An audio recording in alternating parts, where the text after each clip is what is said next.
भगवान बुद्ध कहते हैं, यदि एक बुद्धिमान व्यक्ति क्षण भर के लिए भी एक विद्वान व्यक्ति के साथ रहे तो वह शीघ्र ही सत्य को जान लेगा। जिस प्रकार जिह्वा सूप का स्वाद जान लेती है, और यदि मूर्ख व्यक्ति जीवन भर भी बुद्धिमान व्यक्ति के साथ रहे तो वह सत्य को उसी प्रकार नहीं जान पाएगा जिस प्रकार चम्मच सूप के स्वाद को नहीं जान सकती है।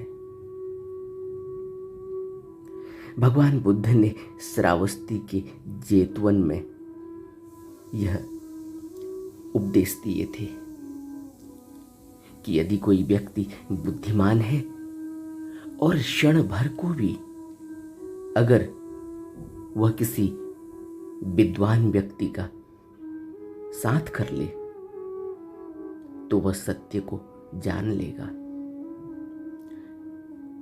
यह विद्वान व्यक्ति कौन है? विद्वान व्यक्ति का अर्थ है जिसने निर्वाण की प्राप्ति कर ली, जिसके अंदर सत्य का उदय हो गया। यह विद्वान व्यक्ति वह व्यक्ति नहीं है जिसने पीएचडी कर ली हो या जिसने कोई प्रोफेशनल डिग्री ले ली हो। साधारणतः संसार में हम विद्वान व्यक्ति उसी को कहते हैं जो कुछ ज्यादा पढ़ा लिखा हो, जिसने कुछ ज्यादा डिग्रियां ले ली हों। लेकिन बुद्ध विद्वान व्यक्ति उसको नहीं कहते। बुद्ध की नजरों में विद्वान व्यक्ति वही है जिसने सत्य का साक्षात्कार कर लिया हो, जिसके अंदर सत्य का प्रकाश उदय हो गया हो।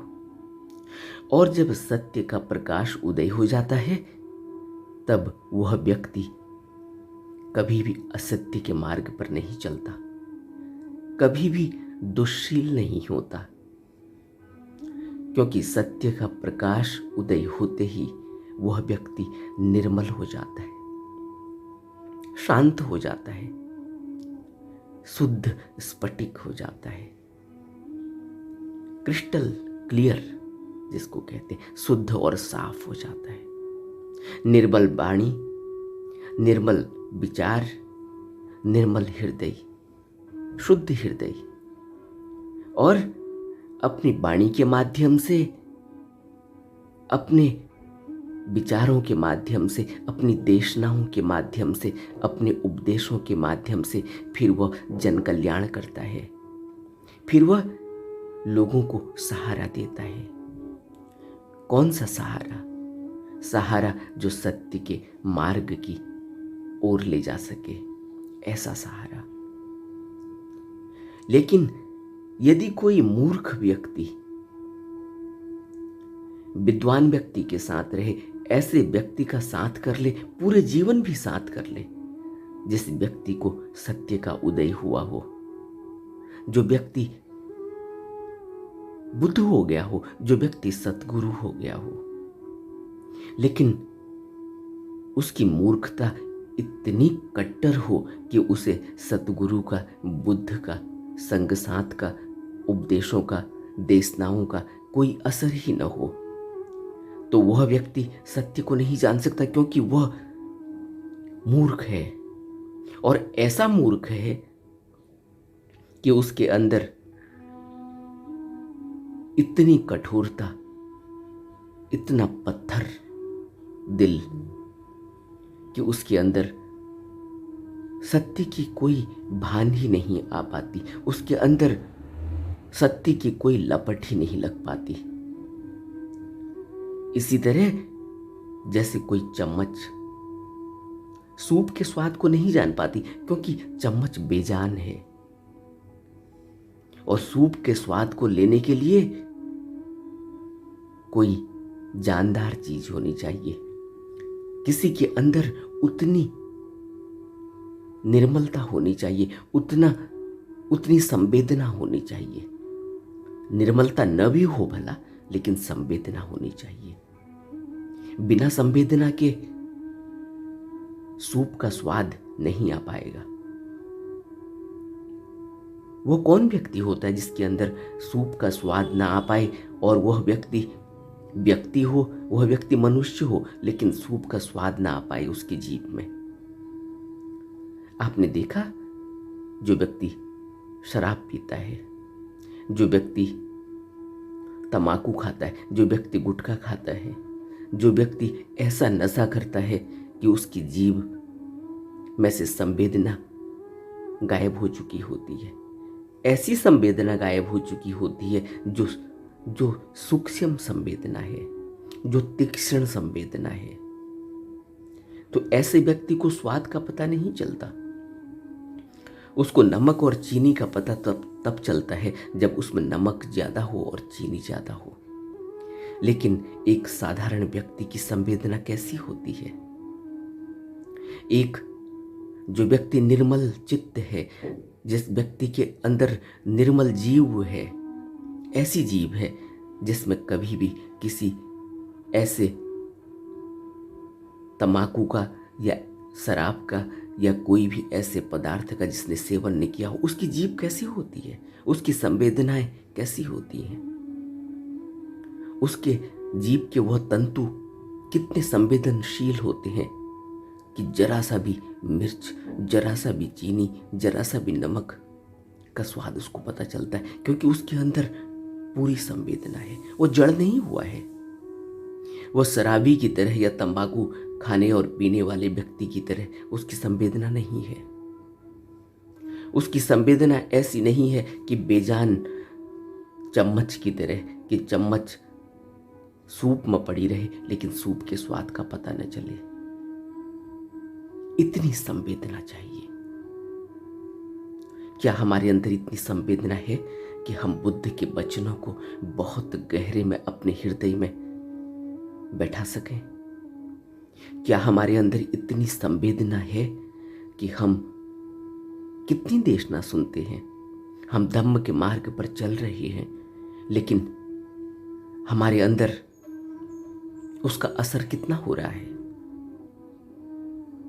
इसीलिए असर नहीं हो रहा है क्योंकि प्रभाव, संसार का प्रभाव, समाज का प्रभाव और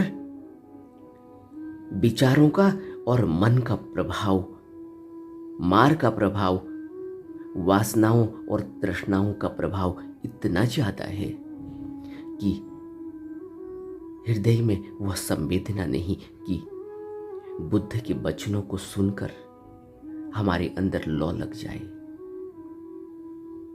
यह बुद्ध हमें उपदेश दे रहे हैं धम्म पद के माध्यम से कि यदि हम वाकई में बुद्धिमान हैं तो क्षण भर के लिए एक विद्वान व्यक्ति का साथ मिल जाए, किसी सतगुरु का साथ मिल जाए, किसी गुरु का साथ मिल जाए, किसी बुद्ध पुरुष का साथ मिल जाए, तो शीघ्र ही सत्य का उदय अपने अंदर हो जाता है। लेकिन हमारे अंदर वह नहीं होता क्योंकि हम अपने जीवन को एक ऐसे ढर्रे में चला रहे हैं और वो ढर्रा ऐसा है कि कर लिया तो कर लिया, नहीं कर लिया तो नहीं कर लिया। संसार की मार इतनी ज्यादा है, संसार में इतनी बुरी तरह से ग्रसित है, संसार में इतनी बुरी तरह से दलदल में फंसे हुए हैं कि हमें कोई असर नहीं होता। हमारी स्थिति ऐसी ही है उस चम्मच की तरह जो सूप में पड़ी हुई है, लेकिन सूप के स्वाद का उसे कुछ पता नहीं। और वहीं कोई वक्कली जैसा व्यक्ति भी होता है जो बुद्ध को सिर्फ एक बार बुद्ध के दर्शन करता है। बुद्ध निकलते हैं भिक्षाटन के लिए उस शहर में, उस गांव में, और वक्कली सिर्फ देख लेता है एक बार कि कोई भिक्षु आ रहा है, लेकिन बुद्ध की वह चमक, बुद्ध का वह तेज वक्कली की आंखों को चकाचौंध कर जाता है। उसके बाद वक्कली पीछे मुड़कर नहीं देखता, वो वक्कली बुद्ध के साथ हो जाता है और बुद्ध का साथ नहीं छोड़ता।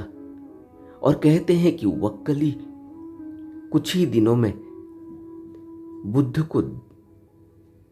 बुद्ध के दर्शन करके ही अहरत्व को प्राप्त कर गया और वक्कली ने बहुत जल्दी शरीर छोड़ दिया। और वक्कली ने जब शरीर छोड़ा, वक्कली को जब महापरिनिर्वाण घटा, तो बुद्ध से भिक्षुओं ने पूछा कि वक्कली कहाँ गया। तो बुद्ध ने कहा कि मार वक्कली को यहां खोज रहा है, उसके विज्ञान तत्व को खोज रहा है, लेकिन मार को कुछ नहीं मिलता। वक्कली ने तो महापरिनिर्वाण प्राप्त कर लिया, मार उसको अब नहीं खोज पाएगा, उसके विज्ञान तत्व को भी नहीं खोज पाएगा। सोचो, वक्कली जैसा व्यक्ति भी है और बुद्ध के राजकुमार होने के समय छंद जो उनका सारथी था, ऐसा व्यक्ति भी है जो चम्मच, सूप में पड़ी चम्मच की तरह, जिसमें कुछ असर ही नहीं होता। यह दो अलग अलग बुद्ध के साथ रहने वाले भिक्षु हैं। इसी तरह हमारा जीवन भी है। हमारा जीवन सुबह से शाम तक हम इस संसार में इस तरह से लिप्त होते हैं कि हमें याद ही नहीं आती कि बुद्ध की देशना क्या है, हमें सील के नियमों का पालन करना है। हमारा प्रमाद इतना ज्यादा क्यों है? बुद्ध कहते हैं कि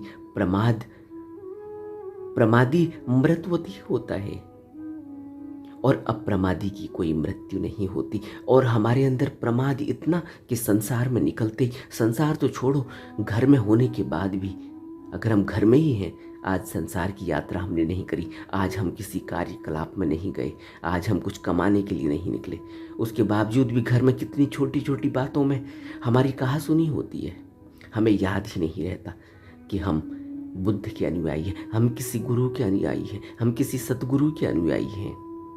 हम सत्संग सुनते हैं, हम धम्म की देशना सुनते हैं, हम धम्म के मार्ग पर चल रहे हैं, हम संघ और सत्संग में जाते हैं, लेकिन हम में कोई असर नहीं होता। इसीलिए असर नहीं होता क्योंकि हमारी स्थिति अभी उतनी संवेदनशील नहीं, जितनी संवेदनशीलता जीभ को चाहिए किसी भी स्वाद का पता लगाने के लिए।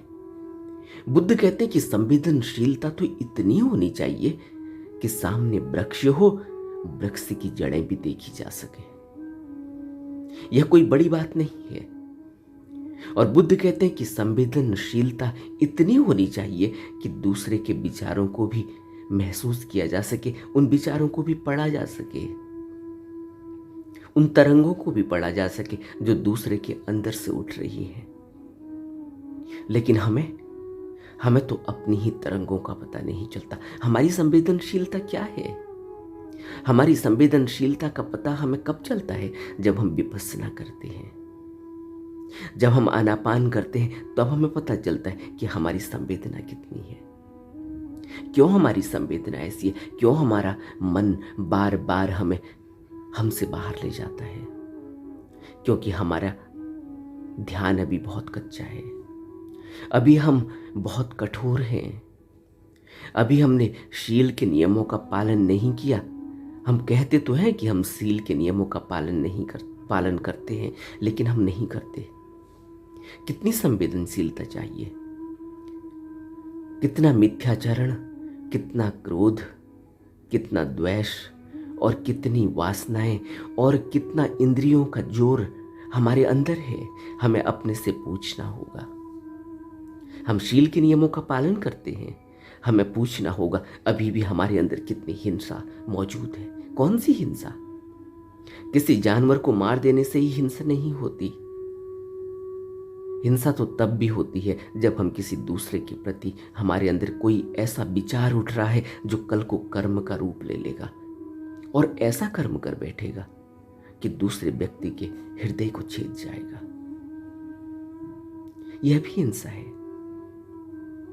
क्या हम अपने उस विचार को देख पा रहे हैं? जो कल को कर्म का रूप लेगा। जब हम किसी पर भड़क उठेंगे, जब हम किसी पर इतना क्रोध कर देंगे कि वह व्यक्ति उसके बाद से कभी पूरी जिंदगी हमारी शकल नहीं देखना चाहेगा। हम क्या कर रहे हैं अपने जीवन में? क्या कभी हमने इस पर विचार किया? हमारा जीवन बुद्ध की देशनाओं के बाद, सतगुरु के दर्शन के बाद, आर्यों के दर्शन के बाद भी नहीं बदलता। क्यों नहीं बदलता? इसीलिए नहीं बदलता कि हम उनके पग चिन्हों पर अभी चल ही नहीं रहे हैं। अभी हमने इतना संकल्प नहीं लिया। और बुद्ध तो प्रज्ञा कहते ही उसी को है जिसके अंदर सम्यक संकल्प जगा, जिसके अंदर कुछ कर उठने का बल जगा, उसके अंदर एक प्रज्ञा की किरण फूटती है, तब वो आगे को बढ़ता है। हमारे अंदर कितना सम्यक संकल्प है? सम्यक तो छोड़ो, संकल्प कितना है कि हम कभी यह सोच लें कि आज हम पूरे दिन सिर्फ अपने साथ रहेंगे। इतना सा संकल्प हमारे पास नहीं कि आज हम पूरे दिन अपने साथ रहेंगे क्योंकि आज छुट्टी का दिन है, या आज मैं अपने एकांत में रहूंगा, अपने साथ रहूंगा। लेकिन हमारे पास इतना संकल्प नहीं। हम फिर भटक जाते हैं, हम फिर दूर बाहर की यात्रा पर निकल जाते हैं। ऐसे ये जीवन कब तक चलेगा? ऐसा ये जीवन पूरे जीवन भी चलता रहे, पूरी जिंदगी भी बीत जाए, तब भी हमें क्या मिलेगा? हमें अपने से पूछना होगा। जब बुद्ध कहते हैं कि तुम कौन से भगवान की बात करते हो, तुम कौन सा ईश्वर है तुम्हारा? कोई ऐसा ईश्वर नहीं। और जब यह बात होती है कि कोई ऐसा ईश्वर नहीं, जो ईश्वर यह कहे कि मुझे भूख लगी हुई है, मुझे खून चाहिए, मुझे बलि दो, मुझे कोई मुर्गा ला कर दो, या मुझे कोई बकरा ला कर दो, या मुझे कोई गाय ला कर दो, या मुझे कोई भैंस ला कर दो, क्या वो कोई ईश्वर है? बुद्ध ने ऐसे ईश्वर को मना कर दिया, बुद्ध ने ऐसे ईश्वर को नकार दिया, तो बड़ा विरोध हो गया कि बुद्ध तो ईश्वर को नकार देते। कुछ दिनों पहले ही अभी मेरे से कोई लड़की कोई प्रश्न कर रही थी कि बुद्ध ने तो ईश्वर को ही नकार दिया। बुद्ध तो कहते हैं कि भगवान है ही नहीं, ईश्वर है ही नहीं, आप क्या कहते हो? मैंने कहा कौन सा ईश्वर कहते हैं कि बुद्ध नहीं है? ऐसा ईश्वर नहीं है जो ईश्वर तुम्हें कोई बाल बच्चे दे दे, कोई ईश्वर तुम्हारी नौकरी लगा दे, कोई ईश्वर तुमसे यह कहे कि तुम्हारा काम तभी सफल होगा जब तुम बलि चढ़ाओगे, जब तुम किसी की जान लोगे, किसी प्राणी की जान लेकर मेरे को दोगे, या मेरे ऊपर शराब चढ़ाओगे, मेरे ऊपर मांस चढ़ाओगे, मेरे ऊपर कुछ इस तरह का किसी और जीव का अत्याचार होगा और उससे कोई भगवान, कोई परमात्मा या कोई ईश्वर, कोई देवता खुश होगा। तो भगवान बुद्ध कहते हैं कि ऐसा कुछ भी नहीं है। यह रूढ़िवादिता, यह कुरीतियाँ मात्र हैं, इनसे कुछ मिलता नहीं है। ऐसा कोई भगवान, कोई ईश्वर नहीं है। और बार बार बुद्ध की देशना सुनने के बाद हमारे अंदर इतनी संवेदनशीलता पैदा नहीं होती। बार बार फिर हम उसी मार्ग पर चलना चाहते हैं, फिर बार बार हम फिर उन वासनाओं को, उन कामनाओं को अपने आगे लेकर चलते हैं और फिर वहीं पहुंच जाते हैं जहाँ कोई मन्नत पूरी हो रही हो, जहाँ कोई धागा टांग दिया जाए, जहाँ कोई मन्नत किसी कागज़, किसी पर्ची पर लिख दी जाए और फिर टांग दी जाए, कहीं कुछ इस तरह का कोई वस्त्र बांध दिया जाए, कोई मन्नत मांगकर किसी पेड़ के ऊपर, और बाद में जब वो मन्नत पूरी हो जाए तो फिर वहाँ जाकर कुछ चढ़ाया जाए, कोई बलि दी जाए या कुछ लोगों को खाना खिलाया जाए। बुद्ध कहते हैं कि ऐसा कोई भगवान या कोई देवता नहीं, कोई ऐसा भगवान नहीं, कोई ऐसा ईश्वर नहीं है। तुम यह करते रहो, यह तुम जो भी कर रहे हो यह तुम्हारे मन की ही उपज है, लेकिन ऐसा कोई ईश्वर नहीं। ऐसे ईश्वर को बुद्ध ने नकार दिया।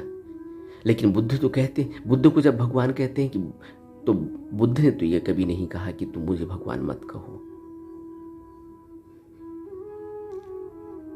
यह बात हमें बहुत गहरे में अपने अंदर बैठानी होगी कि हमें समझना होगा सबसे पहले कि कौन सा ईश्वर, कौन सा भगवान, कौन सा बुद्ध, कौन सा सद्गुरु, कौन सा गुरु, कौन सा सत्य, कौन सा असत्य, बहुत गहरे में विचार करना होगा, जीवन को समझना होगा। आज से 2600 साल पहले बुद्ध ने यह देशनाएं दी हैं। आज से 5000 साल पहले, 10,000 साल पहले ऋषियों ने, मुनियों ने और जो अवतरित पुरुष हैं उन्होंने अपनी देशनाएं दी हैं। और हमें क्या करना है, क्या नहीं करना है, उस समय के माहौल, समाज और उस तरह की परिस्थितियों को ध्यान में रखकर हमारे सामने यह बातें रखी हैं। लेकिन आज जब समाज इतना विकसित हो गया है, आज जब हमारे अंदर इतना विकास हुआ है, हमारी बुद्धि का विकास हुआ है, हमारा मानसिक विकास हुआ है, तो आज हम क्या इस तरह की कुरीतियों में अगर हम अपने को लगाएं, जैसे बुद्ध कहते हैं कि तुम कहाँ गंगा में या यमुना में, कौन सी नदी में तुम नहाने जाओगे और कौन से इन नदियों में नहा के तुम्हारे कर्म खत्म हो जाएंगे, कर्म धुल जाएंगे। क्या किसी नदी में स्नान करके कर्म धुल सकते हैं? लेकिन उसके बावजूद भी क्या होता है, हम क्या देखते हैं? इस तरह का समाज आज भी है और इस तरह का समाज आज से 2600 साल पहले जब बुद्ध थे तब भी था, और यह समाज आगे भी इसी तरह से रहेगा, क्योंकि मनुष्य का विकास बहुत धीरे धीरे होता है।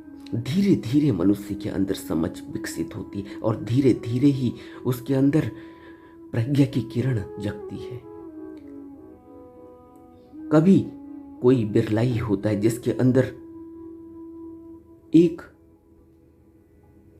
ऐसा झटका लगता है कि उसका पूरा जीवन परिवर्तित हो जाता है। कोई बिरला ऐसा होता है, कोई वक्कली जैसा ऐसा व्यक्ति है, या कोई महाकाश्यप जैसा ऐसा व्यक्ति है, या कोई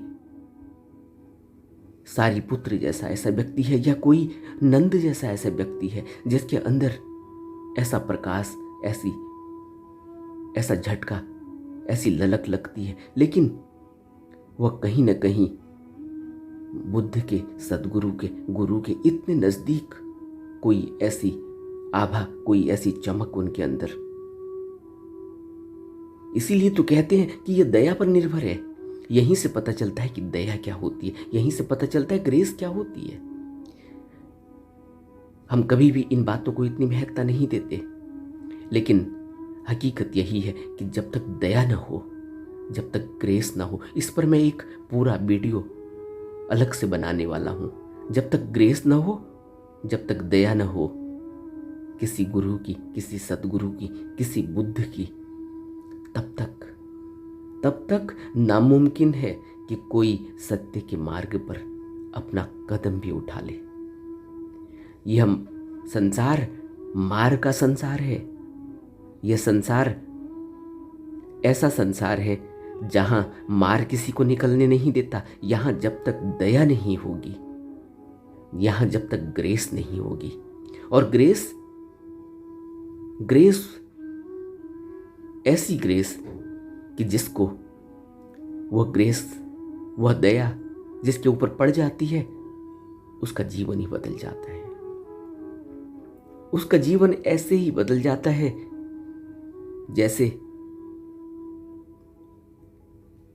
जैसे कहते हैं कि एक छोटा सा पतंगा होता है, कीट होता है, और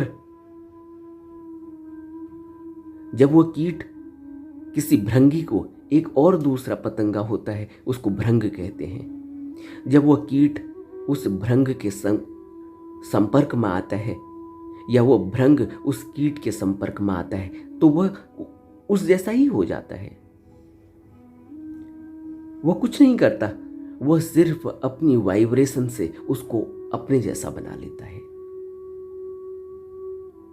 कबीर ने कहा है कि कीट भृंग को नहीं जानता, लेकिन वह कीट भृंग को अपने जैसा बना लेता है। यानी कि एक के अंदर इतनी पावर है कि वह अपनी वाइब्रेशन से दूसरे को वैसा ही बना लेता है। ग्रेस करता कुछ भी नहीं है, वाइब्रेशन कहीं दिखती नहीं, वाइब्रेशन का कहीं पता नहीं चलता। ग्रेस, दया। इसलिए बुद्ध ने कहा कि करुणा और दया, जिसके ऊपर आर्य जन की करुणा पड़ जाए, दया पड़ जाए, उनका कल्याण हो जाता है। और कल्याण यही है कि वह व्यक्ति फिर चाहे वो कितना ही खोटा हो, चाहे कोई कितना ही खोटा सिक्का हो, लेकिन जब वो चलन में आता है तो फिर वो खोटा नहीं रह जाता। और वो चलन में कब आता है? वो चलन में आता है जब उस राज्य का राजा उसको अलाउ कर देता है, जब उस राज्य का राजा कहता है कि नहीं, यह मान्य है, यह चलन में है। और राज्य का राजा कौन है? बुद्ध। बुद्ध एक ऐसी सत्ता है जो जिसके ऊपर दया, अपनी दया दिखा दे, अपना ग्रेस कर दे, वह खोटा नहीं रह जाता। ऐसे ही हुआ।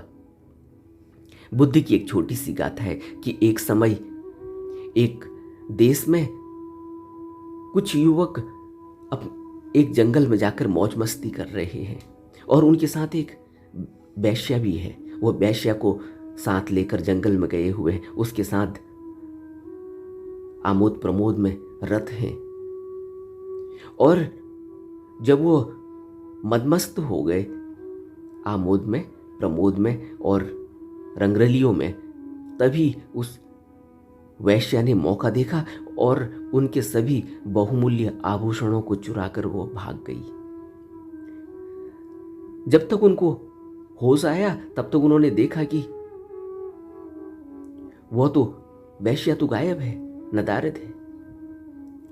होश आया होगा जब प्रमाद टूटा होगा, जब नशा टूटा होगा, नशा कर रहे होंगे, भोग कर रहे होंगे, रंगरलियां मना रहे होंगे और अचानक देखा, जब नशा टूटा, जब देखा अरे वैश्या तो गायब है।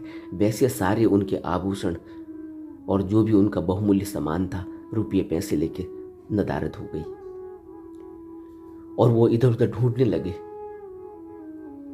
बेहोशी में, नशा आधा टूटा हुआ है, इधर उधर जंगल में खोज रहे हैं। और जंगल में खोजते खोजते वहां उन्होंने बुद्ध को देखा। तथागत वहां दिखाई दिए। तथागत जंगल में एकांत में कहीं बैठे हुए हैं। उन्होंने सोचा कि यह व्यक्ति दिखाई दे रहा है, इसी से पूछते हैं कि क्या कोई औरत ऐसे ऐसे उनको दिखाई दी, ऐसा ऐसा उस औरत का हुलिया है। वो तथागत के पास पहुंच गए। देखो, जब कभी जीवन में दया घटती है तो ऐसे ही घटती है। आदमी होता तो कुछ है लेकिन कुछ का कुछ हो जाता है। तथागत के पास पहुंच गए। तथागत से पूछा कि क्या आपने किसी ऐसी औरत को देखा यहां से गुजरते हुए, उसका ऐसा ऐसा हुलिया था? तो तथागत ने कहा कि आप किसे खोज रहे हैं? अपने आप को खोजो।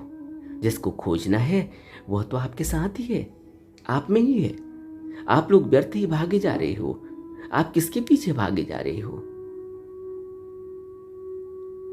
इतनी सी बात कहनी थी कि वो तो हतप्रत रह गए कि अरे यह कैसा व्यक्ति है, अपने में खोजे, कहां भाग रहे हैं, और जिसको खोज रहे हैं वो हमारे पास ही है। अरे हमारे पास कहां है? यह व्यक्ति तो कुछ अटपटा लगता है। तब बुद्ध ने उनसे कहा कि बैठो, क्या तुम मेरे प्रश्न का उत्तर दोगे? तो उन्होंने कहा कि हाँ। तो तथागत ने पूछा कि तुम अपने लिए क्या हितकर समझते हो? किसी स्त्री का संग साथ, रंगरलियां, मौज मस्ती, या अपना हित? अपने लिए क्या हित कर समझते हो? स्त्री का अन्वेषण या अपना? वे सब गंभीर हो गए। बोले, भंते, उत्तम तो यही है कि हम अपने को ही खोजें। तब भगवान ने कहा ठीक है, बैठो, तुम्हें धर्म की बात बताता हूं। वे बैठ गए, ध्यानपूर्वक भगवान की बात सुनने लग गए। और बात सुनते ही उनका तो जैसे ज्ञान चक्षु खुल गया। उनके अंदर ऐसी चमक पैदा हुई, उनके अंदर इतनी शांति और वो ऐसे हो गए जैसे वो ऐसे व्यक्ति थे ही नहीं। उनको लगा कि ये क्या हो गया, हम तो कहाँ यहाँ कुछ ही घंटे पहले हम यहाँ मौज मस्ती में थे, ये क्या हो गया। कहते हैं कि उनको तृष्णाओं से मुक्ति मिल गई, वो श्रोतापन्न को प्राप्त हो गए। बाद में जब एक समय भगवान जेतवन में प्रवचन कर रहे थे तो उन सबको अहरत की प्राप्ति हो गई और भिक्षु संघ में उनकी प्रशंसा होने लगी। और भगवान बुद्ध को किसी ने कहा कि भगवान, इनके अंदर इतना प्रकाश कैसे। तब बुद्ध ने कहा कि अगर कोई विज्ञ पुरुष पल भर के लिए भी किसी विद्वान का साथ कर ले तो वह शीघ्र ही धम्म को समझ जाता है, धम्म को जान लेता है। ठीक उसी प्रकार जैसे हमारी जीवा भोजन के स्वाद को, दाल या किसी सूप के रस को तत्काल जान लेती है, इतनी संवेदनशीलता चाहिए। इतनी संवेदनशीलता अपने आप से पूछना होगा, क्या हम इतने संवेदनशील हैं। तब बुद्ध ने यह गाथा कही थी, मुहूर्तमपि चेविज्ञ पंडितम पै रूपासति क्षिप्पम धम्मम विजानाति जिल्ला सूप रसम यथा। मुहूर्तमपि चेविज्ञ पंडितम पै रूपासति क्षिप्पम धम्मम विजानाति जिल्ला सूप रसम यथा। इतनी संवेदनशीलता चाहिए कि हम बुद्ध के वचन को अपने अंदर बैठा सके। हमारे अंदर बैठ नहीं रहे, हमारे अंदर से फिर वो गायब हो जाते। प्रमाद कह रहा है, इतनी विस्मृति है। इसीलिए क्योंकि अभी हमारे अंदर उतनी संवेदनशीलता, अभी हमें उतनी जरूरत महसूस नहीं हुई शायद। अभी हम कुनकुने हैं, हो गया तो ठीक, नहीं हुआ तो कोई ठीक नहीं, कोई बात नहीं, आज तबीयत ठीक नहीं है, आज घर में मेहमान आए हुए हैं, आज यह है, आज वो है। हजारों बहाने हमारे पास हैं। हमारा शरीर बहाने करता है, हमारा मन बहाने करता है। वो करने ही नहीं देगा क्योंकि वो मार के अंडर में है, उसको मार ने दबोचा हुआ है और मार छोड़ता नहीं। मार ने तो बुद्ध को नहीं छोड़ा। बुद्ध की हमने बात सुनी है ना, बुद्ध की यह बात कि बुद्ध जब अंतिम तपस्या में बैठे थे, 8 साल तपस्या के अंतिम पड़ाव पर, तब मार ने कैसे लालच और प्रलोभन दिया था, बुद्ध ने इसका जिक्र किया है। तो यह मार तो अंत तक नहीं छोड़ता। और यह मार तो अभी हमें बुरी तरह से, जिस तरह से बाज किसी छोटी सी चिड़िया को अपने पंजे में दबाकर दूर उड़ जाता है, उसी तरह इस मार ने हमें अपने पंजे में दबोचा हुआ है। और यह पंजे से छूटने का सिर्फ एक उपाय है, धम्म के मार्ग पर चलना। और धम्म के मार्ग पर सिर्फ ऐसे कुनकुने नहीं चलना, धम्म के मार्ग पर संकल्प के साथ चलना।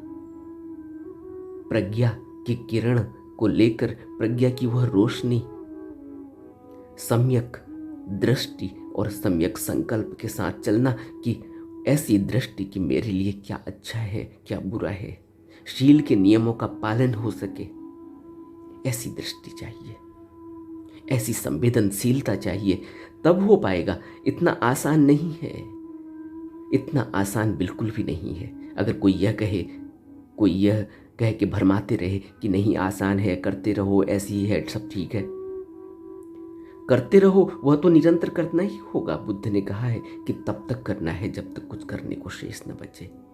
लेकिन संवेदनशीलता भी जगी रहनी चाहिए, संवेदनशीलता भी इतनी होनी चाहिए कि मेरी नाक में इतनी खुशबू तो आए। मेरी नाक में खुशबू ही नहीं है।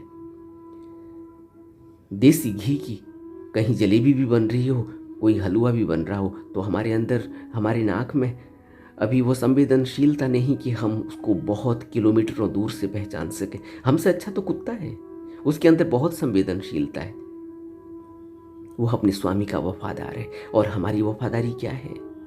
बुद्ध के प्रति, गुरु के प्रति, अपने सद्गुरु के प्रति हमारी वफादारी क्या है? अपने से पूछना होगा। हमारे अलावा हमारे बारे में कोई और नहीं जानता।